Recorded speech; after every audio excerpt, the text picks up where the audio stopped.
Құрметті бауырлар, қайырлы күн. Менің есімім Еркебұлан, Дубай Моторс компаниясының негізін қалаушы боламын. Егер сіз шетелден, соның ішінде Кореядан көлік алуды жоспарлап жүрген болсаңыз, осы видеода сізге көлікті өз бетіңізбен ешкімнің көмегіне жүгінбей қалай таңдауға болады, оның под ключ қалай есептеуге болады, осы жөнінде сіздерге ақпарат беріп өтпекпін. Давайте түсіндіріп өтейін. Жалпы біз Кореядан көлік іздеген кезде ncar.com сайтын пайдаланамыз көп жағдайда. Міне бұл сайтқа кіріп отырмын. Айта кететін нәрсе, бұл сайтты біз міндетті түрде Google Chrome қосымшасы браузері арқылы қолданамыз. Себебі бұда корей тілін ағылшынша немесе орысшаға аударатын расширениесі бар, өзінің встроенный. Соны біз пайдаланып осы сайтты қарай аламыз. Енді осы сайтты мен сіздерге жалпы түсіндіріп өтейін, қай жерде не орналасқандығын. Жоғарыдағы менюге қарайтын болсақ, бізде ең бірінші Кореяның өзінде өндірілетін көліктердің тізімі орналасады бұл жерде. Одан кейін Кореяға импортталатын көліктер, одан кейін тоқпен жүретін гибридный көліктер және одан кейін тұрған жүк көліктері. Енді сіздерге түсінікті болу үшін давайте біз бірге отырып, сізбен бірге бір көлікті іздеп, тауып, таңдап, және оның под ключ қаншаға шығады, соны есептеп көрейік. Міне мен Кореяда өндірілетін көліктер тізіміне кірдім. Енді давайте мысал ретінде Hyundai Palisade 2024 жылғы көлікті таңдайық. Мына жерден өзімізге қажетті марка, модель таңдадық. Және мына жерде поколение, өзімізге қажетті поколениені таңдаймыз.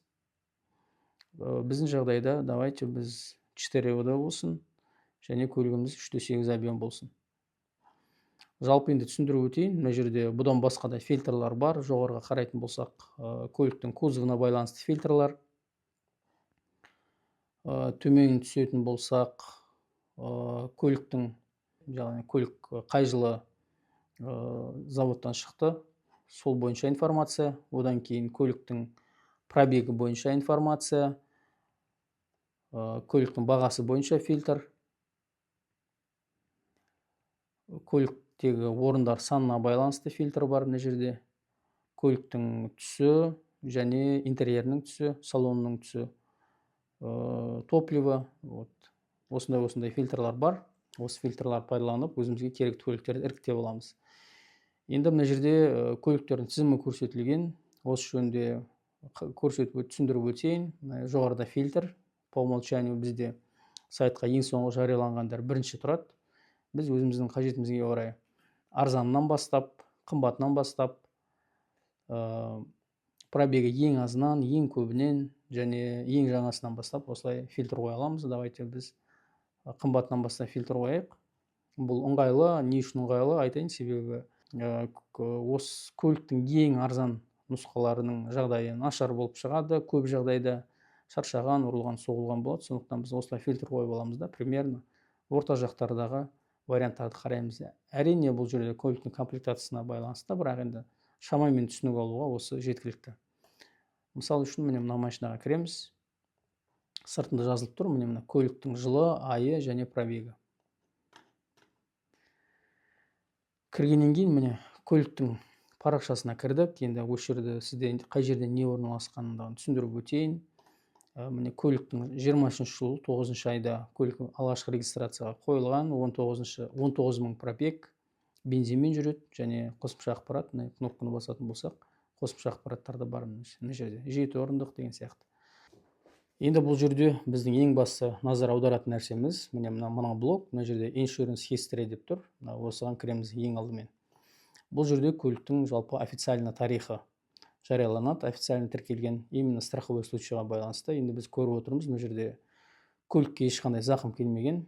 Қандай да бір зақым келетін болса, мына жерде неше рет және общий страховой случайдың выплатасы көрсетіледі, қанша ақша төленген. Сол төленген ақшаға байланысты біз примерно ДТП қаншалықты серьезный болғанын білуге болады. Астында көліктің басқа көлікке тигізген зияны, міне бұл жерде де ештеңе жоқ екен, значит көлік таза. Жоғарыда көріп отырғанымыздай хозяин ауыспаған, номері ауыспаған.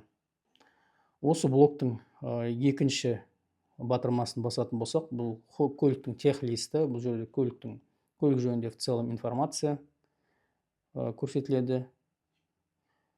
Міне көлік 2023 жылғы, мына жерде VIN коды, мотордың типі көрсетілген. Так, дальше төмен түсетін болсақ, мына жерде кузовтың жағдайы осы жерде информация тұрады. Енді міне жоғарыда әр случайдың өзінің белгілері көрсетіліп тұр. Допустим, exchange, көліктің белгілі бір несі ауысқан болған болса, белгілі бір деталь ауысқан болса, мына X деген белгі сол детальдің үстінде тұрады. Допустим, мына жерде тұрса, артқы крылосы кесілген деген сөз, осыған байланысты примерно біле береміз.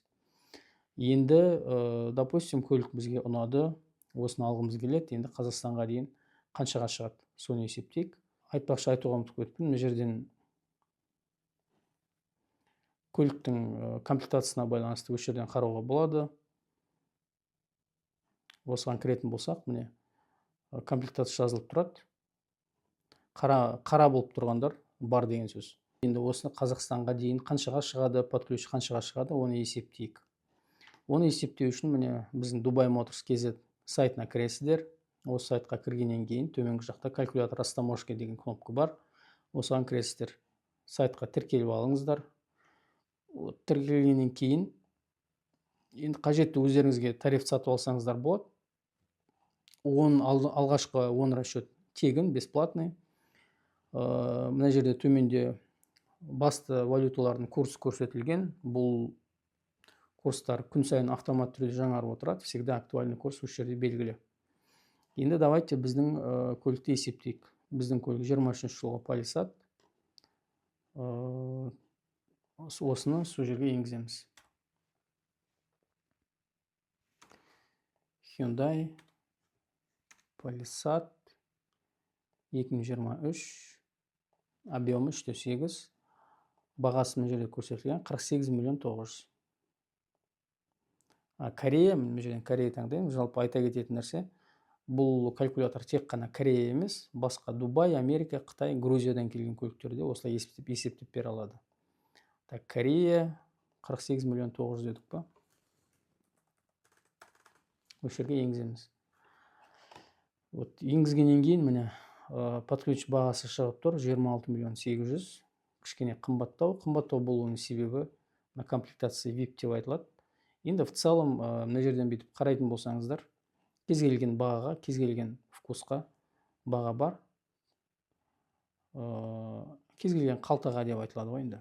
Енді мына жерден подробнее кнопканы басатын болсақ, осы сумманың ішіне не кіріп тұр, соны қарауға болады. Міне комиссия банка за перевод, логистика, таможенный сбор, госпошлина, НДС, акциз, утиль сбор, сбор за первичную регистрацию, прочие накладные расходы.